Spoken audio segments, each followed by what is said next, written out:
Chapter 51. The man who did not run. Elspeth had not yet fully absorbed the truth. The man who had tried to kill her was dead, his accomplice in custody, and the world kept spinning with an insulting normality. She answered emails with almost mechanical discipline, as if order could be imposed on chaos through sheer persistence. Later she told herself, when I'm alone, I'll let myself fall. Not now. She thought of Nathaniel. Of his inevitable departure. The idea sparked a brief, sharp panic that she pushed away in anger. She had always known he would leave. She had known it from the very beginning. And yet his absence already hurt. I'll survive, she reminded herself. I always have. She forced herself to focus, but a call broke the fragile thread of her composure. Elliot appeared at the door with his usual shyness. Someone insisted on speaking with her. A friend, he said. The word echoed with uncomfortable irony. Elspeth picked up the receiver. The voice on the other end was male, cautious, overly self-aware. He didn't give his name. He said he wanted to help her. He said the police were looking for him. He even said he had never killed anyone. The nervous laugh that followed did not reassure Elspeth. On the contrary, it left her on edge, measuring the distance to the closed door, acutely aware of her solitude. When he uttered the nickname he was known by, the florist, the air seemed to tighten. Elspeth felt the vertigo of the impossible, the certainty of peering into a dangerous crack. It can't be, she thought. He shouldn't be talking to me. But she listened. The man spoke with a strange blend of lightness and pride, explosives, money, mistakes driven by greed. He recognized his own work in the news, acknowledged the deception, admitted the fear he felt when he learned she had been the target. He did not apologize, he narrated. As if guilt were just another item in his inventory. Elspeth kept him talking, her mind sharp despite the inner tremor. Listen, she ordered herself. Buy time. Every word was a rope thrown across an abyss. Then came the final confession, delivered with devastating calm. He had built 3. The sentence landed, with the precision of a gunshot. Elspeth felt the danger, thought already overcome, rise again, closer, more real. She gripped the phone tightly as he added, now with genuine urgency, that he wouldn't survive another. There's one more, he said. And you need to listen to me very carefully. Elspeth focused on his voice, on every syllable, unaware that the door was opening behind her. In that instant her life hung by an invisible thread, between the legacy that pursued her, and the clarity that had to save her. Chapter 52. The Agent. Rory MacRae's apartment was ruled by a silent decay. The stench of rancid garbage and abandonment blended with something deeper, the imprint of a life that had renounced any form of order. Rory lay on the living room floor, on his back, the gun still trapped in his hand. Blood had drawn a dark, almost ritual outline around his head, as if death itself had wanted to leave proof of its passage. His face preserved desperation intact, one eye closed, the other lost in an impossible direction. There was no dignity in the scene. Only an ending. The FBI had taken control. Marcus Hale, the agent in charge, moved with weary courtesy, like someone who had witnessed the same outcome too many times. His tall frame seemed bent under the accumulated weight of similar scenes. When Nathaniel made it clear diplomatically that he did not intend to invade his territory, Hale handed him a pair of gloves and invited him to look. I want to know what you see, he seemed to say without words. Dr. Owen Barrett, the forensic pathologist, worked kneeling beside the body. He spoke lightly, almost out of habit, as if conversation were his way of keeping the intolerable at bay. He commented on the precision of the shot, a single round, accurate. Rory knew how to aim. Nathaniel felt that sentence lodge itself somewhere uncomfortable in his conscience. The apartment was an obscene contradiction. Expensive furniture devoured by neglect, leather scorched by cigarette burns, empty bottles scattered like mute witnesses to a prolonged fall. And yet, in the midst of the chaos, the coffee table remained immaculate. The papers were arranged with almost reverential neatness. Too much, Nathaniel thought. Too clear. There was no suicide note. Instead, Rory had left information. A lot of it. Too much. Exhaustive data on Elspeth MacRae, phone numbers, addresses, routines, flights, contacts. Every detail traced the map of an obsessive surveillance. Nathaniel felt anger rise slowly, densely. How long had he been watching her? How far had he gone? Elspeth, so trusting, so unaware of the danger surrounding her. The calendar marked 2 dates with perfect circles, the days of the explosions. A figure underlined, 200,000, spoke of the price of horror. Blackwell was in custody, yes, but none of this would be enough to hold him for long. Everything pointed in one direction, and yet something didn't fit. Nathaniel looked over the papers again. Julian's name appeared where it shouldn't. The absence of a final note was deafening. The speed with which Rory had obtained another weapon. The meticulous order in a life that had otherwise been a constant collapse. A precise shot, he recalled. Someone who knows exactly where to aim. When the body was removed, Nathaniel did not take his eyes off the table.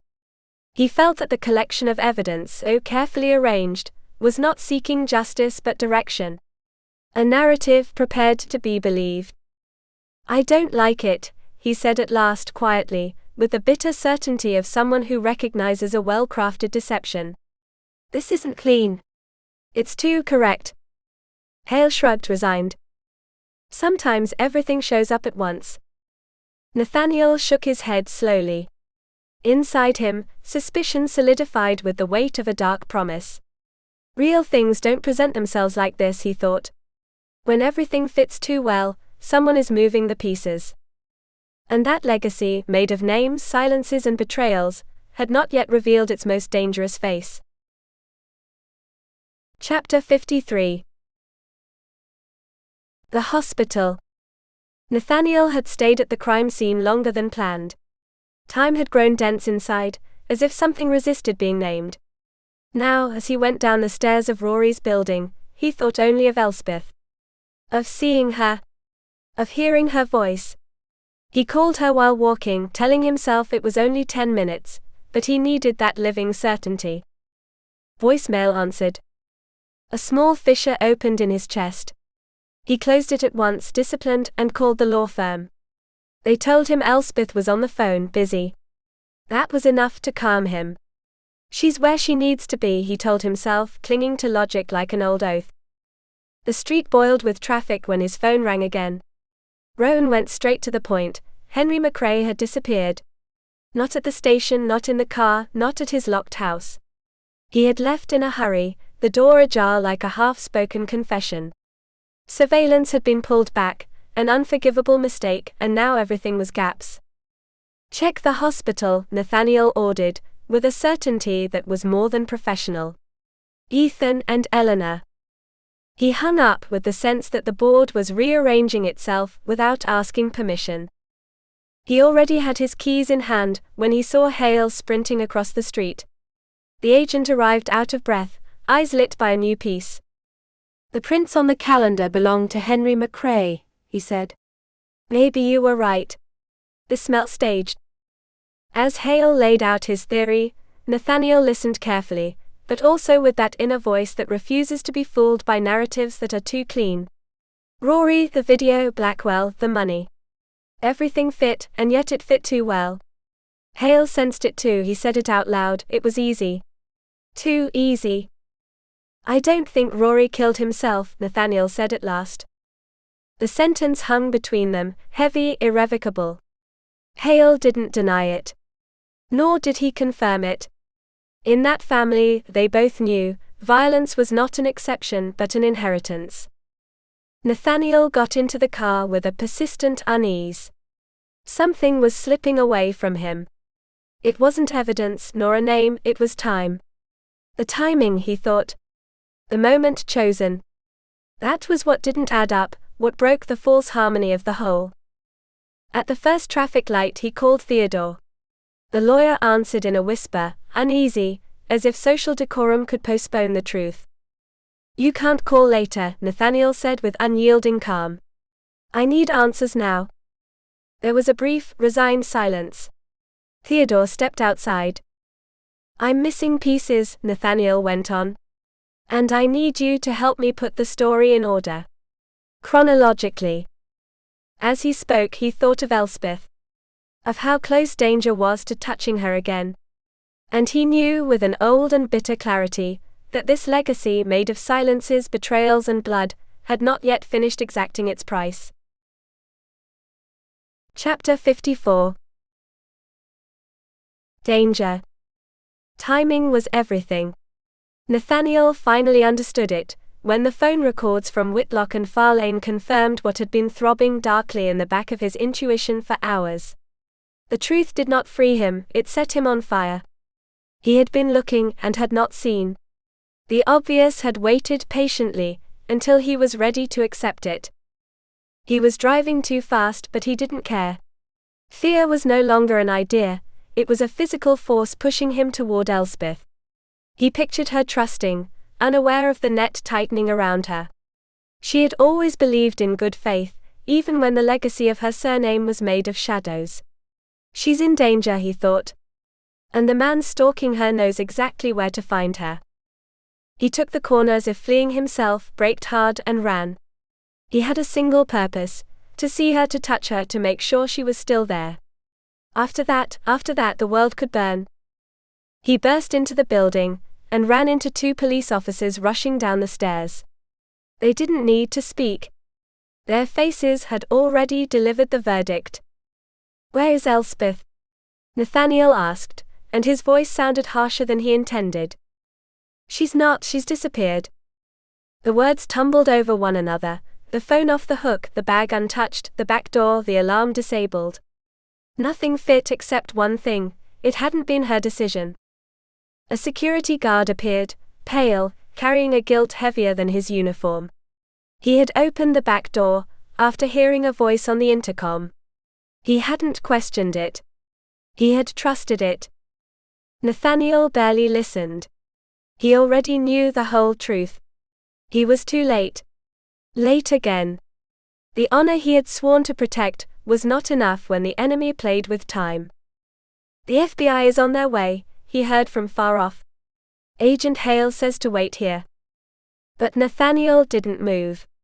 Inside him, something ancient and ferocious had just awakened. The bastard has Elspeth. And that legacy made of blood, silence and inherited mistakes had just come to collect its debt. Chapter 55. The light. Light returned like a thin thread in the darkness. Elspeth struggled to open her eyes, as if the world resisted being remembered. When she finally managed it, reality appeared blurred, unstable, and her own thoughts felt like a frightened animal darting in and out of her awareness. She was lying on something hard and cold. It wasn't death, she knew because she was breathing, but it wasn't full life either. She touched herself carefully, like someone recognizing herself after a long absence, arms, legs intact. Her body responded, though with an alien docility. Drugged, she understood, and the memory of the strange smell, the pinch in her arm returned with cruel clarity. Fear jolted her fully awake. Cecily. Her name burned inside her without sound. She had run, she remembered running to save her, and then nothing. She managed to sit up. The floor was wood. Shelves, books, a table. The room revealed itself little by little, along with a certainty that froze her blood. This library was not unfamiliar. She had seen it before, motionless, on a screen. The place where Callum MacRae had spoken his farewell. The painting was still there, a hunting scene, men in kilts advancing through an ancestral landscape. The past watching her without blinking. Uncle's house, she thought. The heart of the legacy. A door slammed, shattering the silence. Voices. Elspeth let herself sink to the floor and held her breath, becoming shadow.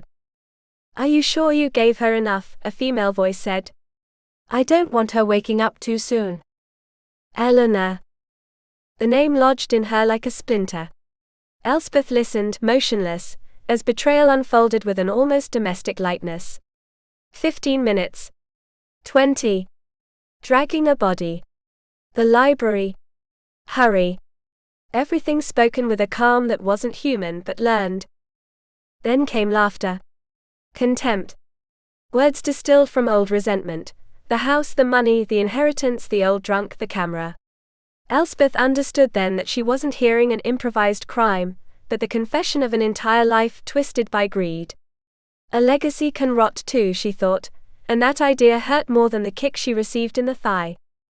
Eleanor watched her. Elspeth knew it without seeing her. She endured the pain without moving, without giving her a single reaction. You won't have me, she told herself. Not like this. There were footsteps, a body dropped to the floor, a phone ringing like a warning. Then doors closing one after another like seals. Silence returned. A thick, suspicious silence. Elspeth waited. Counted her breaths. When she finally opened her eyes, she knew they were gone. But she was not alone. Henry MacRae lay in front of her, unconscious but alive. When she placed her hand on his chest and felt the heartbeat, something ancient rearranged itself inside her. There's still time. She had to move. Call for help. Break the encirclement. She pushed herself up with effort, and rested her hand on the table. Then she saw it. A basket of flowers. The perfect symbol. Beauty that conceals death. The legacy returning to claim its price. Chapter 56. A name that does not run. The elevators seemed to mock time. Rowan didn't wait.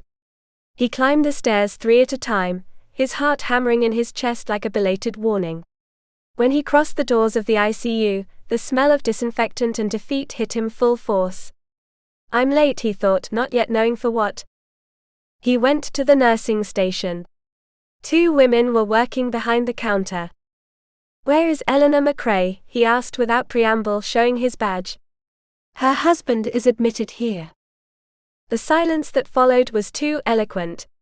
One nurse stepped forward, her voice stripped of compassion, only the efficiency of someone who has witnessed too many farewells. Mrs. MacRae has left. She received a call. The ATS completed the picture with unintentional precision, a man nervous, insistent. Henry, she had said. The name repeated like a code. Eleanor had tried to calm him, but when she hung up she was upset, determined. She had left in a hurry, promising to return soon. Rowan looked at the clock. The second hand moved with mathematical cruelty. Everything fits too well, he thought. And that was what unsettled him the most. Did she say where she was going? They shook their heads. Not far. Not long. Nothing concrete. Small lies, Rowan thought, the most dangerous ones. Call her, he ordered. Now. The phone rang. Rowan put his hands in his pockets to contain the urgency, threatening to spill out. Meanwhile, the ATS spoke almost tenderly. Ethan had died minutes ago. Eleanor didn't know yet. She had wanted to be with him. Or so everyone believed, Rowan thought with a bitter pang. Love, like honor, was sometimes just a well-rehearsed mask. Voicemail picked up on the 4th ring. Rowan shook his head slowly and took the receiver. Give me an outside line, he said. I need to report a death. And as he dialed, he knew this was not the only one. Something ancient and twisted was closing in on itself, like an inherited circle. And Eleanor MacRae had not left the hospital out of grief, but out of legacy. Chapter 57. A paper that demanded. Eleanor was becoming what she needed to be, a terrified woman, a shadow running to save her life. The role demanded blood, clumsiness, visible fear. And she obeyed. She ran down the hill, let her body set the pace, closed her eyes and threw herself onto the concrete. Her knee gave with a sharp crack, the skin split just as she had planned. The pain burned, brief, acceptable. Millions at stake, she thought, as the blood confirmed the plausibility. She slipped off a shoe, dropped among the bushes, rolled until dirt stained her face and branches tangled in her hair. When she stood, her body was a map of scratches. This is what fear looks like, she told herself. She hadn't thought about her clothes, but her skirt tore as she got up. She smiled. She tore it a little more. Everything had to tell the same story. The cars were already in place, Henry's blocking the road, hers behind, safe. Nothing left to chance. When the house went up, she would be the trapped woman, the one who couldn't move, the one who had tried. She looked at the clock. Time bent to her will. Precision is a form of power. Just a few steps from the car, she fell again. This time for real. Her forehead struck the fender. She cursed silently and collapsed into the driver's seat. Less than 3 minutes remained. She lifted her eyes to the Victorian mansion, upright and ancient atop the hill. That brick mausoleum was the perfect portrait of Callum MacRae, grand, cold, abandoned. I never loved you, she thought, a silent laugh escaping her. And yet, I inherit you. She knew she shouldn't call yet. But it would be more convincing if terror was already underway when the world exploded. She dialed 911. Please help me, she sobbed. There's a bomb. He's going to kill her. I escaped, but she's still inside. The voice on the other end was calm, professional. Eleanor let the panic overflow, let her breathing shatter. 233 Rowan Lane, she shouted. Please hurry. She said her name. She said Elspeth's. She pronounced Henry's as if it were an inherited curse. Everything fits, she thought, as the clock advanced without mercy. Are you safe? Yes, by my car. I hear sirens. She put the phone down and looked at the house. 5, 4, 3, 2, 1. Time ran out. And the house remained standing. Silence fell like a slab. Eleanor held her breath a second too long. Something had failed. And in that failure, small, unforgivable, her fate began to crack. Chapter 58. What is not signed but obligates. Nathaniel's heart plunged to the pit of his stomach. Elspeth. The name burned inside him like an old guilt. How did I let this happen? The thought wasn't a question, it was a reproach carved into him from the start. Honor is worthless when you arrive too late. Hale's car skidded to a stop in front of the building, a brutal screech like a warning. Nathaniel didn't wait for an invitation. He jumped in as the engine roared, and the city became a tunnel of lights and corners taken at the limit. Elspeth is missing, he said, and in his voice there was more than fear, there was promise. Hale spoke quickly, with the precision of someone trying to hold order against chaos. Eleanor. Henry. Callum's house. The pieces fit too well. Nathaniel listened, but inside he only saw Elspeth, alone, surrounded by choices not her own, trapped in a story she hadn't chosen. They didn't voice the thought they both carried, that maybe it was already too late. Silence became their pact. When the radio spat the word bomb, Nathaniel felt the dry blow of fate. It wasn't surprise, it was confirmation. Old houses, old grudges, old legacies always demanded blood. It's not Henry, Nathaniel said, with a certainty born of instinct and intimate knowledge of evil. It never was. The car flew. Sirens, screeching brakes, orders shouted into the air. Hale tried to anchor him to the law. Nathaniel only thought of getting there. Of protecting. Of fulfilling what honor demands, when the heart has already chosen. The mansion appeared through the trees like a sick memory, heavy with history and neglect. Police, ambulances, Eleanor crying by the gate. Elspeth was nowhere in sight. That was enough. Nathaniel ran. Nothing else mattered. No orders, no protocols, no consequences. If the legacy of his name meant anything, it was this: to enter when others hesitate. Inside the house breathed a thick silence. A recent shot still vibrated in the air. Henry lay on the floor. The basket of flowers on the table was a mute, beautiful, deadly threat. Everything arranged like a twisted ritual. Then the tension tightened further. Rowan the gun, the veiled accusation, the possible betrayal. Nathaniel held the weapon with a steady hand, but inside it was a contained storm. He wasn't going to lose her. Not this time. Not after everything. "Where is Elspeth?" he demanded, and it wasn't a question, it was a boundary. The answer came from the shadows. Elspeth appeared, scissors in hand, pale but whole. Alive. In that instant, the world began to turn again. Nathaniel felt the fear retreat, replaced by something deeper, an ancestral certainty, the kind that belongs to those tested and unbroken. The confrontation lasted barely a blink. A gesture, a distraction, the body acting before reason. Rowan on the floor. The danger contained. Honor reclaiming its place. When the team entered, Elspeth raised her hand. In her palm, a fragment of blue wire. "The bomb isn't going to explode," she said, with a calm that was earned, not naive. "Not anymore." Nathaniel looked at her, trying to understand how this woman, this unwilling heir of secrets and ruins, had managed to disarm not just a device but an entire chain of violence. Elspeth smiled, tired, luminous. "You don't know who called me," she added. And in that instant, Nathaniel understood that not every legacy is a burden. Some are a choice. And that honor, when shared, stops being a sentence and becomes a future. Chapter 59. The calm after the watch. Leaning against the bomb squad vehicle, Elspeth watched the scene as if it already belonged to another life. Exhaustion anchored her to the ground, but her gaze was calm. It was all over, or so she wanted to believe. Nathaniel spoke with a lieutenant from Alara Heights, though she noticed how, even with his back turned, he never stopped watching her.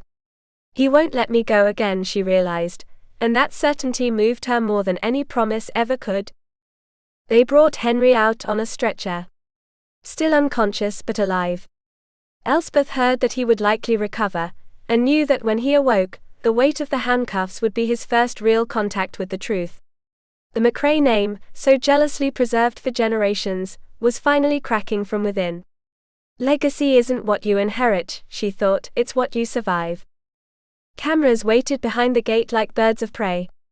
Eleanor, handcuffed, shouted her innocence with a hysteria she no longer bothered to fake.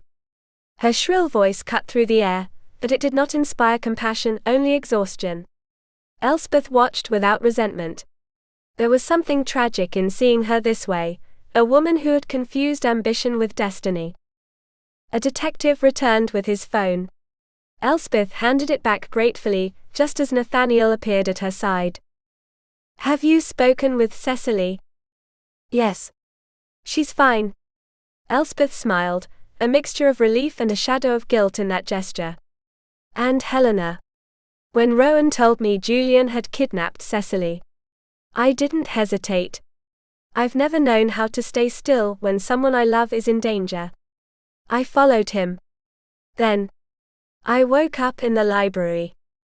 Nathaniel looped an arm around her. It was not possessive but protective, almost reverential. "She's still here," he thought. "That's all that matters." "I'm glad they're okay," he murmured. "And you?" "I will be too." The paramedics insisted on examining her. Elspeth complied reluctantly. Inside the ambulance, she admitted to herself what she didn't say aloud. It wasn't the sedative making her stomach churn, but the knowledge of who Rowan Harrow had been. Betrayal always sickens more than fear. When she stepped out, she saw Rowan being escorted from the house. Nathaniel was waiting. Elspeth ran to him, a silent plea pressing in her chest. "Don't do anything you can't undo. Nathaniel. Stay where you are." She touched his arm. "Since when do I listen to you?" He took her hand, and led her toward the ambulance. "Get in. You're not going to do anything stupid, right?" "No." Elspeth hesitated. She knew him too well. "Don't even speak to him," she said, her calm edged with steel. "He was going to kill you." "I know," she replied. "And still, don't speak to him." Nathaniel nodded. Not out of obedience, but out of respect. Rowan descended, escorted, handcuffed, a smile that could not hide his panic. "They'll never prove anything," he spat. "We have enough," Hale replied, his tone almost cruelly light. Nathaniel spoke then, and his voice did not waver. Every word was a stone laid with precision over the grave of deceit. He thought it would be easy. A bomb, a resolved inheritance. Elspeth dead before knowing she was the heir. Rowan denied it, protested, defended himself with worn excuses. Nathaniel continued relentless, reconstructing the plan. Eleanor, the video, the will, the bombs, greed disguised as legal procedure. There was no anger in him, only bitter clarity. Evil does not always shout, he thought, sometimes it calculates. Eleanor will betray him, Nathaniel concluded, looking toward her. When she understands what awaits her, she will talk. Rowan kept denying everything, but his eyes already searched for exits that did not exist.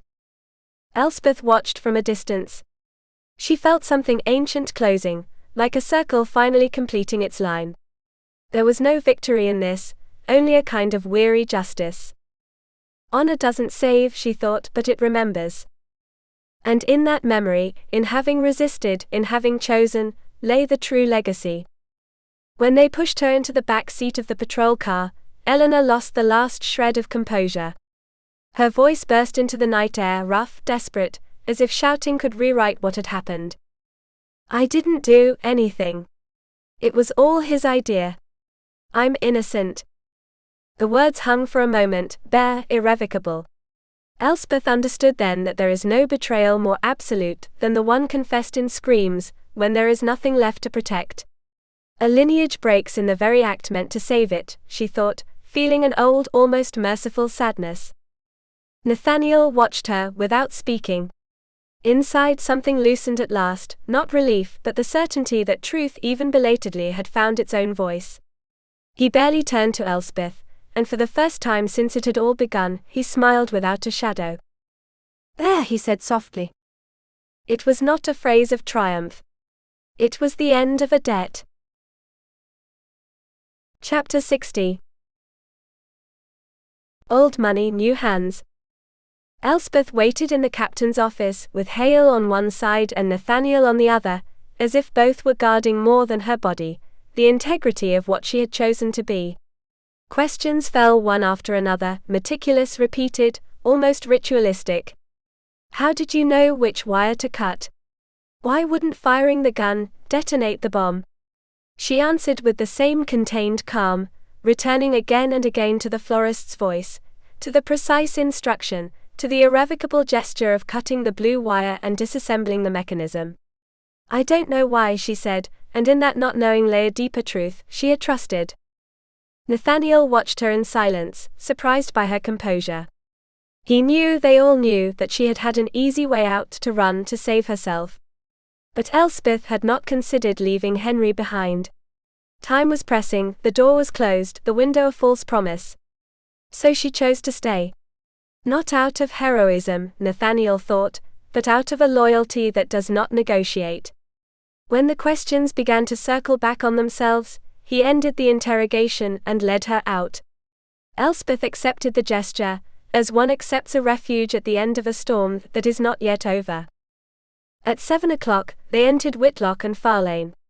For hours, Elspeth listened to the men in impeccable suits explain the past, and plan the future as if it were not hers. They spoke of money with an almost obscene familiarity, as if inheritance were a natural extension of their authority. Nathaniel remained at her side, arms crossed, attentive, measuring the silence. When Elspeth finally signed, the lawyer announced that Callum's wishes had been fulfilled. Then she stood. She thanked them for their work and, in a firm, serene voice, told them she would no longer need their services. The confusion was immediate. Objections erupted, concern masquerading as prudence. What would she do with all that money? Nathaniel, without moving, simply smiled. Elspeth gathered the papers and said, "I'm going to give it away." The disbelief was almost painful. She spoke of science, of hospitals, of research, and of the name that would give meaning to it all, Sloane MacRae. Legacy is not what is accumulated, she thought, but what is returned. When one of them murmured that Callum would turn in his grave, Elspeth turned at the door. "Thank you," she said. "It's wonderful to hear that." And in that moment, without raising her voice or looking back, she closed forever an inheritance that had never truly been hers. Chapter 61. The truth needs no witnesses. Elspeth had never really thought of that house as old. It begged for fresh paint and proper shutters, yes, but even so, it retained a stubborn kind of beauty, as if it refused to surrender to neglect. Houses survive too, she thought. Like people. At 1 a.m, after a long shower that had tried to wash the day down the drain, she lay in bed beside Nathaniel. He slept deeply, finally oblivious to sirens, bombs, and names that weighed like verdicts. Elspeth thought she would fall asleep the moment her head touched the pillow. She did not. The tremor came without warning. First faint, then relentless. The bed seemed to pulse beneath them. If it had wheels, they would have rolled across the bedroom like castaways. Nathaniel woke with a jolt, recognized her instantly, he always recognized her, and pulled her against his chest. Elspeth nestled beneath his chin, letting the warmth remind her she was alive. "Sorry," she whispered. "I'm not cold. I don't know what's happening to me." "The day has caught up with you," he said, his voice still rough with sleep. "You've been carried along by fear and adrenaline. Now your body is paying the price." She was silent for a moment, listening to her own pulse. Then she asked, almost without breath, "Do you ever get scared?" "Yes," Nathaniel answered without hesitation. And in that yes was the image of Elspeth trapped in a condemned house, the certainty that losing her would have been an irreparable mutilation. "Nathaniel. Tell me, Acetuna. I was thinking." "That never brings anything good," he murmured with a smile she guessed more than saw. "I trusted him," Elspeth said, her voice breaking. "I had to. I needed to believe him." "Rowan," he tried to soothe her. "He was a cop. It was logical to trust him." "No," she corrected. "The florist." Nathaniel sat up slightly, alert. Elspeth continued, as if confessing something sacred and shameful at once. "I followed the instructions of a man who admitted to enjoying blowing things up." She covered her eyes. "My God. You had no alternative," he said gently. "That's what you kept telling yourself." "Yes," she admitted. "But there's something I didn't tell anyone." Nathaniel carefully moved his hand away. "What?" "That I felt sorry for him."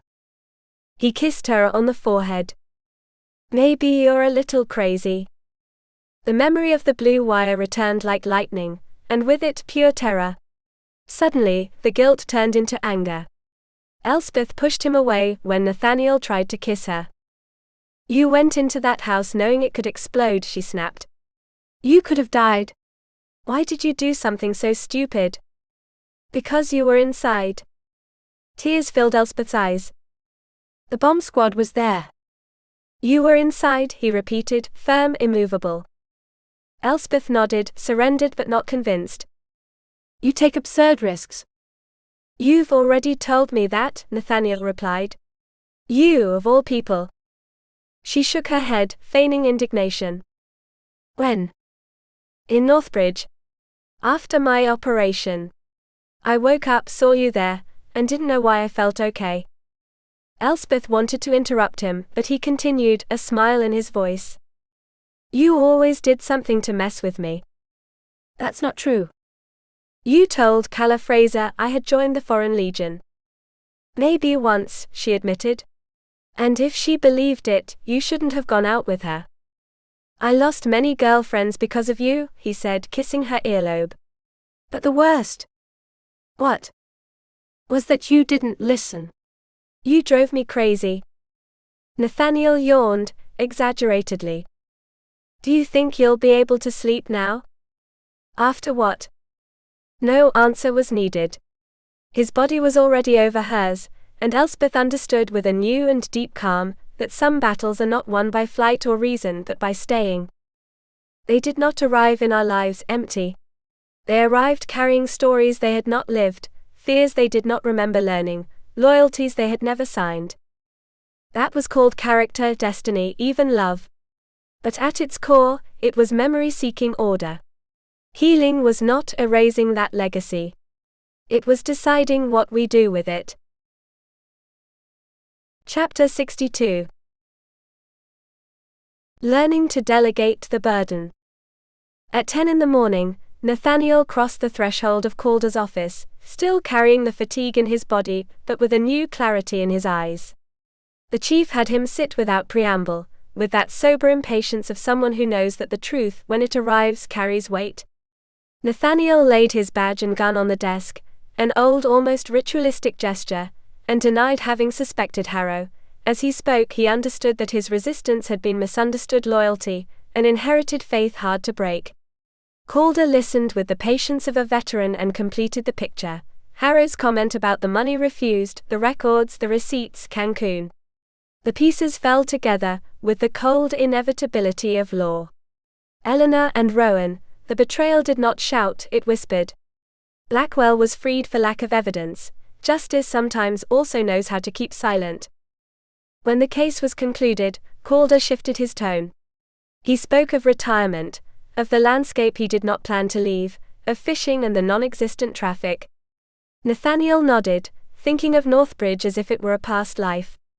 The chief looked at him with a smile that was both offer and legacy. Here men like you are needed, fewer bombs, more memory.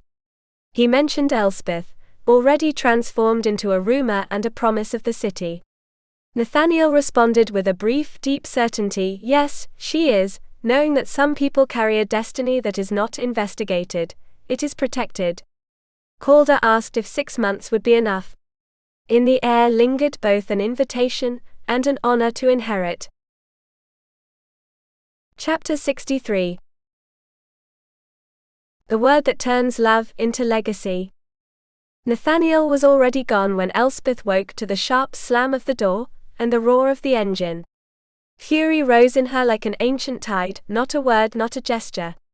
She rose, ready to chase him. Dignity arrived in time, nakedness did not, and then she understood that silence can also be a farewell. She descended slowly, with that deliberate slowness used to avoid braking. The note in the kitchen confirmed the inevitable: flight, hour, numbers. The legacy of men who leave is always the same, she thought. They leave order where there was fire. She served herself dry cereal in front of the untamed garden, promising herself a strength she did not feel. She would be normal, reasonable, self-sufficient. She would repeat it until she believed it. The noise of the door reopened the wound. Elspeth looked up, and there was Nathaniel, frozen in the doorway, too real to be a memory. For a second she thought that if she didn't speak, he would vanish. So she did. You're leaving, she said dryly. Northbridge is waiting. Your life is there. As she spoke, she felt herself placing the words between them one by one like stones. If she built a wall high enough, she wouldn't have to look at him. And yours is here, she continued, not giving him time. I'm not moving. I've chosen to stay, chosen this place, this rhythm. I don't want anything else. Nathaniel didn't respond immediately. He watched her with a calm that disarmed her, as if he already knew the end of the sentence before she finished it. Are you done? He asked at last softly. Yes, she lied. That's all. He nodded, leaning against the doorframe. Then it's my turn. Elspeth crossed her arms, prepared for a proper, even elegant farewell. She wasn't prepared for this. When I was a boy, I hated olives, Nathaniel said. Excuse me. I didn't like them at all. Bitter. Unnecessary. He smiled faintly. Now I can't imagine a dish without them. Elspeth frowned. This isn't exactly the best time to. It is, he interrupted. Because there are things you don't like at first. Things that unsettle you. That displace you. And yet they become the only thing you want. She understood, before she admitted it. Her heart stepped forward and reason tried to stop it. Don't do this, she said. Don't turn a goodbye into something cruel. Nathaniel stepped closer. Was it cruel when you told Beatrice the first was in pre-trial detention? Or when you told Laurel we were cousins, secretly married? That doesn't count, she said defensively. They were jokes. No, he said with relentless tenderness. It was fear. It was jealousy. It was that you didn't want me away from you. She had tried to hide in wit. In the story she used to frighten off old girlfriends in pride. Those little sabotages weren't cruelty, they were fear, not games but signals. Elspeth shook her head, but she was already caught. I always thought you ignored me, Nathaniel continued. That I was background noise. And yet, every time you appeared, I came back. As if something stronger than me pulled the thread. She felt that there were no refuges left. Only the truth. I love you, she said, then voice bare. There's the door. If that makes you run, better now. The silence fell between them, dense, decisive. Nathaniel didn't move toward the exit. He stepped closer, hands bracing the sides of her body, not touching yet, leaving her an exit that didn't exist. Elspeth held his gaze, trembling. I love you, he replied. And I'm not going anywhere. He rested his forehead against hers. In that minimal space, where the past stopped weighing and the future became possible, he whispered the word that transformed love into destiny. Marry me. To love wasn't to merge. It was to stop running. To love was to let another see the strength they inherited, and choose not to use it against anyone. Some loves are born from desire. Others are born when two people decide to guard each other, within a world that pushes toward conflict. Nathaniel did not flee from himself. Elspeth did not defend against love with control. And that was Scotland, the foundation, the land returned. Epilogue.